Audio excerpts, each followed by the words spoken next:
আপনার জীবনের সবচেয়ে কঠিন সময়গুলোতে আপনি সবার আগে কাকে ফোন করেছিলেন? আপনার সবচেয়ে গোপন কথাগুলো, হাসির রোলগুলো কিংবা নীরব কান্নাগুলো কার সাথে ভাগ করেছেন? প্রেম, পরিবার, অর্থ সবকিছুর বাইরেও মানুষের জীবনে এমন একটা সম্পর্ক থাকে যা কোনো রক্তের বন্ধনে বাঁধা নয়। তবুও এর ভিত্তি এত মজবুত যে তা হাজার ঝড় সামলে নিতে পারে। সেই সম্পর্কটি হলো বন্ধুত্ব। আজ আমরা সেই বন্ধুত্ব নিয়েই কথা বলবো। জানাবো কেন কিছু বন্ধু সম্পদ আর কিছু বন্ধু কেবলই অতীত হয়ে যায়। বন্ধুত্বকে কেন আমরা শ্রেষ্ঠ সম্পদ বলি? কারণ এটি একটি নিঃশর্ত আশ্রয়।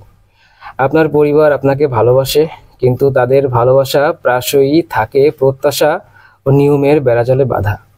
কিন্তু একজন বন্ধু, সে আপনার পাগলামিকে বিচার করে না, সে জানে আপনার খারাপ দিকগুলো, তবুও সে আপনাকে ছেড়ে যায় না, বরং সে আপনাকে সাহস যোগায় যেখানে আপনি নিজেও নিজের উপর বিশ্বাস হারিয়ে ফেলেন। আসলে বন্ধু হলো আয়নার মতো, তারা আমাদের এমন কিছু দিক দেখিয়ে দেয় যা আমরা নিজেরাও দেখতে পাই না। একজন ভালো বন্ধু কেবল প্রশংসা করে না, বরং সময় মতো কঠোর সত্যতাও বলে দেয়, কারণ আপনার ভালো থাকাটাই তার কাছে প্রধান। কিন্তু সমস্যাটা হলো, সময়ের সাথে সাথে বন্ধু শব্দের ওজন কমে যায়। সোশ্যাল মিডিয়ার যুগে আমাদের ফ্রেন্ড লিস্ট বড় হয়, কিন্তু আসল বন্ধুর সংখ্যা কমতে থাকে। তাহলে আসলে বন্ধু কে? এর উত্তর লুকিয়ে আছে দুটি গুরুত্বপূর্ণ মুহূর্তে। প্রথমত, আপনার সাফল্য। যখন আপনি সফল হন, তখন আপনার পাশে ভিড় করে অনেকে। কিন্তু যে বন্ধুটি আপনার সাফল্যে আপনার চেয়েও বেশি খুশি হয়, যার চোখে কোনো হিংসা নেই, কেবলই গর্ব, সেই আসল বন্ধু। এবং দ্বিতীয়ত, আপনার ব্যর্থতা। যখন আপনার সব দরজা বন্ধ হয়ে যায়, যখন আপনি একা, যখন আপনার পকেটে শূন্যতা, তখনও যে বন্ধুটি আপনার হাত ধরে বলবে, চল আবার শুরু করা যাক, সেই জীবনের শ্রেষ্ঠ উপহার। আজকাল আমরা অনেকেই বন্ধুত্বের সংজ্ঞাকে গুলিয়ে ফেলি। শুধু মজা করা, একসাথে ঘোরা বা পার্টি করা, এগুলো বন্ধুত্ব নয়, এগুলো সহচর্য বা কম্পানিয়নশিপ। বন্ধুত্ব হলো একটি ক্রমাগত বিনিয়োগ। এতে সময় দিতে হয়, বিশ্বাস দিতে হয়, এবং সবচেয়ে গুরুত্বপূর্ণ হলো বন্ধুত্বের জন্য ত্যাগ স্বীকার করতে হয়।